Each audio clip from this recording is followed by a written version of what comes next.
Hi, how you doing? This is Butch Porter. I'm here with Walter Williams, a professor here at George Mason University and author of Up From the Projects, amongst other publications.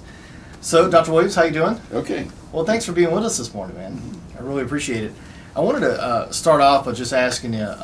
You're a leader in the free market higher education. So, tell us a little bit about what drove Up From the Projects. I know that's a book you wrote. Yes. Well, Up From the Projects is an autobiography, and my friends, several of my very good friends, have been asking me to do an autobiography because we're both getting old, and we want to have our story out there as opposed to our lives being told by historical revisionists. And well, so sure. That was the main incentive for writing it. And it sat for about 4 or 5 years, because I don't think an autobiography is a very important thing. But it sat for 4 or 5 years, and then shortly after my wife had passed away, I decided to get busy and do it. And then also, my daughter was recommending that I should write my autobiography right away. Or pretty soon, lest it become a work of fiction. Right. Because the longer you wait, the more you forget. Stories are going to be. Yes. Sort of. I had a friend who said left-hand true stories versus right-hand true stories. Yeah. Right. So tell us, just give us a brief, synopsis of the book and what it's about and what the focus is as far as. Because it says Up From the Project, so I'm assuming there's an emphasis on that. Well, I think Up From the Projects, I was brought up in the Richard Allen Housing Project in North Philadelphia, and very poor, and I guess Up From the Projects, it's really an American story, and I think that is one of the great things about our country, is that just because you know where a person ended up in life, you can't be sure about where he began. That's right. That is, there's so much economic mobility in our country, sure, where a person can start out poor and ultimately reach near the top or at the very top. That's right. Well, there's also an article you wrote recently called Equality versus Inequality. Mm-hmm. So in that article, you pointed out a few times, how ridiculous it is to try to force. Little pockets of equality in certain aspects of our. I mean, I think I remember you talking about, should we force, women to be boilermakers and stonemasonry and septic tank cleaners and things like that. Well, so I mean, inequality and equality has a variety of confusion. Well, I think that the only kind of equality that is consistent with liberty is equality before the law. Mm-hmm. That is, all of us should be equal in the eyes of the law. And to be equal in the eyes of the law, it doesn't require that we, in fact, be equal. Right. That is, all that we have to do is, in order for there to be equality before the law, is to be human beings. Right. And when you try to make people equal in some other sense, right, then it represents a tax on liberty. For example, there's if you look at racial equality, that is, blacks are 13% of our nation, but 80% of professional basketball players. That's right, NBA. Okay, that's right. So what do you do about Japanese? There are relatively few Japanese in NBA. So how do you make them equal? How do you make the NBA, to use the phrase used so frequently nowadays? How do you make the NBA look like America? Or how do you make the National Ice Hockey League and the NHL look like America? That is, there's only 1 or 2 blacks in the professional hockey. Sure. So I think that equality, racial or sexual or national equality, is really the unusual state of affairs. I mean, the equality. The most of what we're talking about is inequality in the real world. But as I said earlier, that the only kind of equality that makes sense, that's consistent with liberty, is equality before the law. Do you feel like the Civil Rights Act was a good idea, bad idea, in whole or in part. Well, I think the 1964, excuse me, I think the 1964 Civil Rights Act, I think it was a mistake. I think at that time, black Americans did not have the constitutional guarantees that everybody else had. Sure. And so I think that maybe if there's any kind of law that written at all, it should say that the United States Constitution applies to all Americans irrespective of their physical attributes, whether black, white, female, or whatever religion. Right. I think as opposed to making a civil rights act which creates many opportunities for mischief. Yeah, those opportunities for mischief have been taken advantage of over the decades. And a little bit in recent news, this case, and obviously you don't have to comment on the details of it, but the Trayvon case down in Florida. Do you feel like that there's just a level of paranoia about race, or a sort of we just kind of key into the race issue too quickly when things like that happen? Well, I think that the Trayvon Martin case has presented an excellent opportunity for the race hustlers in the United States, including Jesse Jackson and Al Sharpton, and the President of the United States as well. And I think it's a tragic set of affairs. As of our conversation right now, we don't know all of the details of the case, but I think that the real message, or the real message of the Trayvon Martin case, is the high rate of crime among black youth in our country, and so it naturally creates a suspicion. And for one to be suspicious of young blacks does not make him a racist. As a matter of fact, some years ago, Jesse Jackson commented that when he's walking down the street and his footsteps behind him, how relieved, and he thinks of being robbed, how relieved he is to see somebody white behind him. Yeah, that's a pretty telling statement by him, right? Yes, it is. But however, people have to play the odds, and so people engage in racial or sexual or criminal profiling. Now, of course, God would never be a profiler, because God knows everything. Right. He knows who is a criminal and who is a terror. So he would never engage in profiling. But we as human beings, we're not gods. We're not gods. And so we don't have that kind of knowledge. And so we have to base our decisions on guesses and hunches. And very often, one's race or one's sex is adequate to make a informed guess. How do you feel like the affirmative action laws have affected the quality of the undergraduate education? Do you think it's had any effect? Do you think it's had a negative effect on the ability of minorities to get proper education? I think that the affirmative action, or preferential treatment in terms of admissions to college, that is, if you look at the SAT scores of blacks, it's far less than that among of any other racial group, I think, other than American Indians. And that is, blacks are, in many cases, are admitted to colleges and they're not prepared. And what that does, the very fact that colleges admit people who are not prepared and or given the special privileges, it takes the high schools off the hook. It allows the high schools to continue to grant fraudulent education, and right. according to grant fraudulent degrees. And according to the National Assessment of Education Progress, it shows that these are tests that are given every, I think, 3 or 4 years to fourth graders and I think seniors in high school.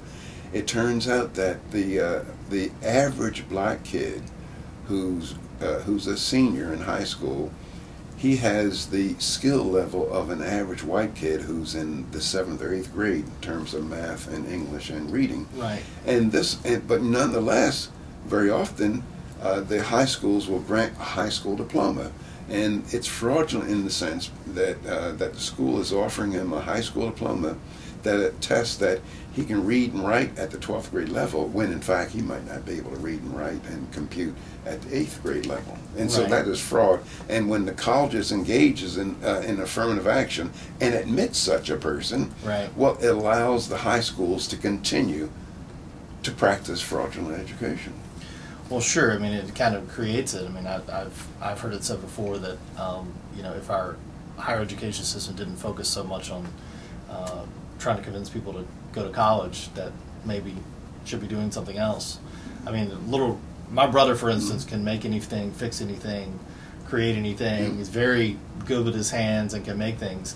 I'm not. I had to go to college. That was kind of my take on it. And I think one of the ongoing tragedies that we're so fixated on sending our kids to college is the fact that we see college kids who have graduated from colleges, who owe a whole lot of money, who can't get a job, and it turns out that even if they got a job, it would not pay what an electrician or a plumber would earn, or a carpenter would earn. And I think we're misleading our children by saying, well, the only path to success is to go to college, and when in fact I would say that half the kids who are in colleges now, they should not be in colleges, because many colleges, up to 50%, they have to give them remedial reading and writing and arithmetic. Yeah, my dad just graduated his last college student, right? And I was talking to him on the phone and said, well, congrats, you know, you're done writing those checks. And he said, well, he said exactly kind of what you said. He said, look, you know, I would take somebody with a plumbing certificate and project 10 years versus the 4 years in a college education and her next 6 years. And I think the plumber would come out ahead any day of the week and twice on Tuesdays. And there are many skills that will will give a person a higher salary than a BA in sociology or education. I mean, you can go to your auto mechanic, and he's probably making $20-$25 an hour. Speaking of higher education, a good chunk of the Occupy Wall Street protests have been predicated on the idea that college education is some sort of fundamental right granted by God that should be provided by that student loans should be paid off, and student loans are actually defaulting at a higher rate than credit cards now. So it is an issue, but how much do you think the Occupy Wall Street is fed by sort of an entitlement for higher education and a job? Well, I think that there's a whole lot that's fed by the idea that one person has it's fed by the idea that people in our country have come to believe, they don't make it so explicit, but they come to believe that one person has the right to live at the expense of another person, or that the government should forcibly use one person to serve the purposes of another. And this is what people mean when they say, I have a right to something that I did not earn. Sure. And when you say, if one person has a right to something that he did not earn, since there's no tooth fairy or Santa Claus providing the resources, that of necessity means that someone else does not have a right to what he did earn. Because the only way that the government can give one American citizen $1 is to first, through intimidation, threats, and coercion, confiscate that dollar from some other American. And anybody who thinks I'm using the terms intimidation, threats, and coercion improperly, well, they have April 15th to check me That's out. right. To see, you can tell the agents of Congress that you're willing to pay for the constitutional functions of the federal government, but you're not going to allow your earnings to go to farmers, to go to bail out banks, to go bail out students. You'll see all the intimidation, threats, and coercion that you want to see just for writing it down on your 1044. The federal government over the last 30, 50, 60 years has done an inordinate amount of damage. And how much of it do you think is the fault of urban communities sort of buying into the concept that if we just take more money from the federal government and give it to people, or create programs or this or that, how much of it do you think is the responsibility of cities, and how much of it do you think is just federal, overreach? Well, I think that most of the problems of our nation, they represent, it's a moral problem of the American people in general. That is, the average American has utter contempt for the ideas and principles that made our nation great, the principles of liberty. That is, and we see this if we look at some of the quotations of the founders. It was in 1794, Congress appropriated $15,000 to help some French refugees. And James Madison, the acknowledged father of the Constitution, who should know what's in the Constitution, he said that, and I'm virtually quoting him, he says, "I cannot undertake to lay my finger on that article in the Constitution that authorizes Congress to spend their money of their constituents for the purposes of benevolence." Now, if you look at the federal budget today, 2/3 to 3/4 of it is for the purposes of benevolence. Now, the tragic thing about what has happened to our nation is that if any of the founders of our nation, such as Thomas Jefferson, Patrick Henry, or James Madison, or George Mason, if they were running for the presidency today, the American people would run them out of town on a rail, because the American people have developed utter contempt for the ideas of liberty. And you see that when you just look at the federal budget. That is, from 1787 until 1920, the federal budget was only 3% of the GDP. Today, it's going on 30% of the GDP. And there's been this huge growth. And most of what you can describe most federal spending right now today characterized in the following way, where the government takes what belongs to one American and gives it to another American to whom it does not belong. Whether you're talking about farmers, whether you're talking about bailing out banks, whether you're talking about bailing out business, whether you're talking about helping poor people. Most of the government most of what Congress does today is nothing more than legalized theft. Well, sure. I guess one question I would ask is, what would you? And excuse me, before you get to that question, I would say that participants in this legalized theft, it doesn't make any difference whether you're conservative, liberal, Democrat, or Republican. All Americans are responsible for this growth in legalized theft. And if you look at the growth of the federal government, during the Bush administration, the federal government grew more than it grew during the Johnson administration. Great Society programs. Yes, both parties have been equally responsible for growing the size of government over, really since. And I was talking to someone the other day that the Republican Party really never has been a serious limited government enterprise. It's always been more of a just a different brand of progressive action. I think that H.L. Mencken, some years ago, he's a political satirist for the Baltimore Sun. Somebody asked him the definition of an election, and he said, I'm virtually quoting him, he says that government is a broker in pillage, and every election is an advance auction on the sale of stolen goods. Too many of us want to blame politicians. Sure. And yes, we can blame them a little bit, but the bulk of the blame lies with the American people, because politicians are doing precisely what the American people elect them to office to do. And we elect politicians to office to use the power of their office to take what belongs to one American and bring it back to us. Now, a lot of people might be insulted by that suggestion. They say, oh, well, that's not true of the citizens of Virginia.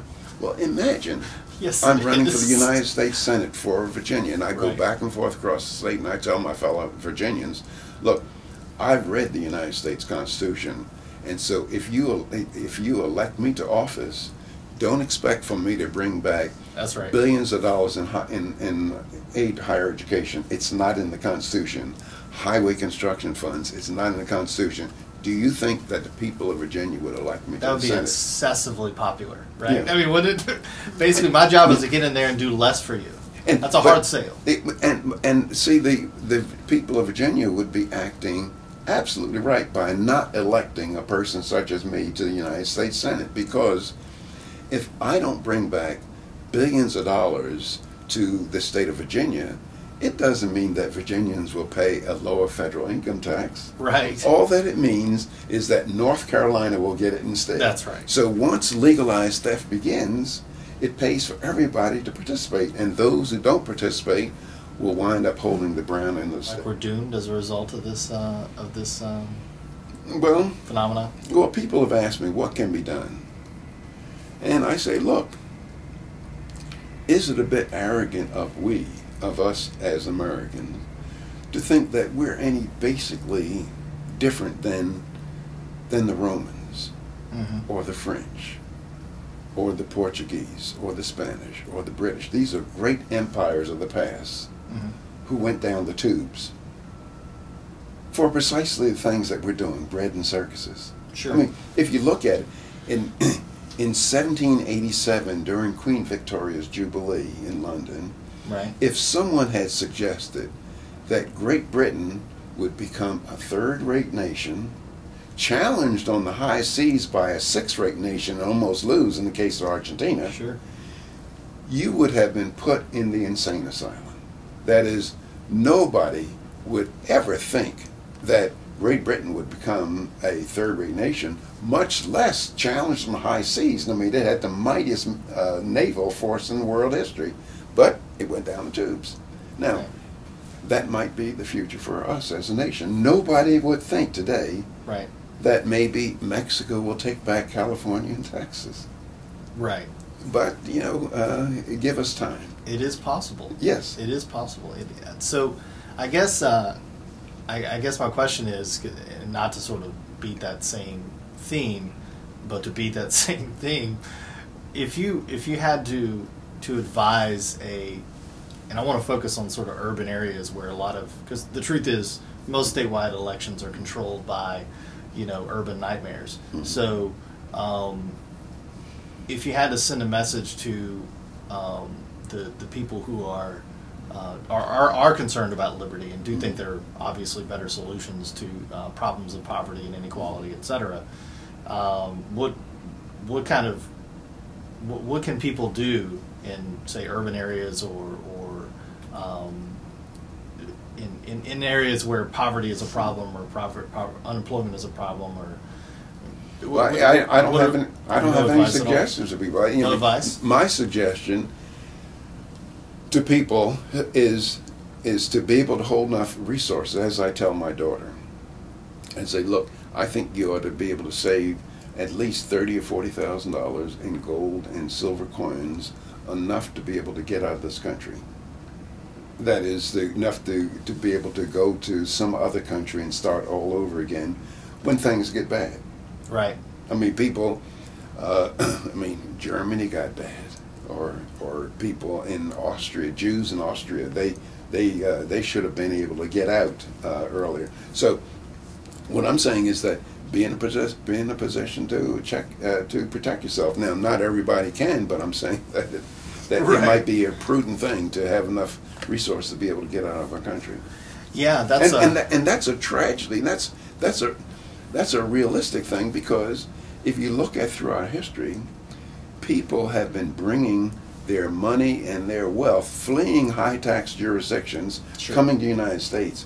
Now, people are putting their money outside the United States in huge amounts. Sure.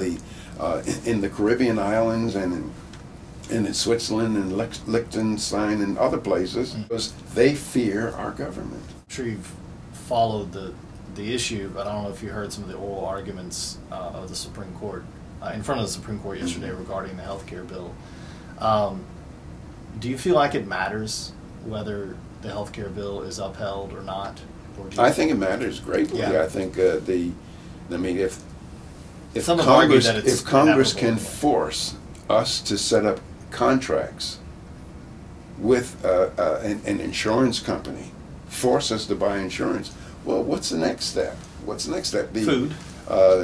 Food. That is, for example, people can say, well, it affects interstate commerce, how safely you drive your car on the highways, on the federally funded highways. Right. Well, you can't drive a car very safely if you're sleepy. Well, then the government can come and mandate, well, you should get 8 hours sleep because complete with cameras to make sure that we're sleeping. Maybe a sensor of some kind to make sure. And I think that there's no limiting factor. No limit. It's no limiting factor on what the government can do. If the government has massive power that the founders would not have believed in the first place, and that the founders, and one of the things that people, today's America, one of the problems with today's Americans is that we are not sufficiently suspicious of Congress, of the United States Congress, as our founders were. They feared Congress. They had utter contempt for the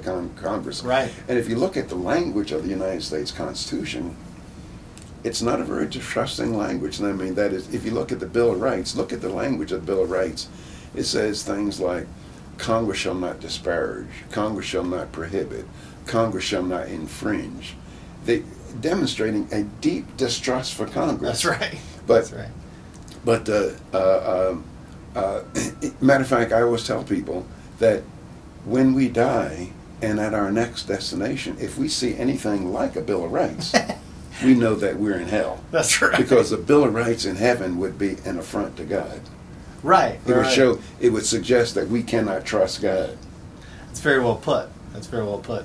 Well, yeah, actually, of course, Milton Friedman said, "Where are the angels?" Right? Mm-hmm. In other words, if we're going to be scared of big corporations and private sector being, distrustful of them and how they abuse people and how they take advantage, and then where are the angels going to come from that we're going to put in our government to regulate them? That's right. And some of the distrust that the founders had for the United States Congress and government in general is exhibited by the Second Amendment. That is the right to keep and bear arms. And if you read the statements about I'm sorry, if you read the statements of our founders about the right to keep and bear arms, they weren't talking about having arms in order for us to go duck and deer hunting. That's right. I mean, they specifically said to allow the American people to protect themselves against their government. Right. Not the King George, but protect ourselves Congress. against the United States Congress. Yeah, essentially Congress. Because they saw the Congress as the greatest threat to individual liberty. Well, I really appreciate your time today, and thanks for sharing some wisdom with us. It's always good to get wisdom from higher education on liberty. Okay, So, thank you. Thanks so much.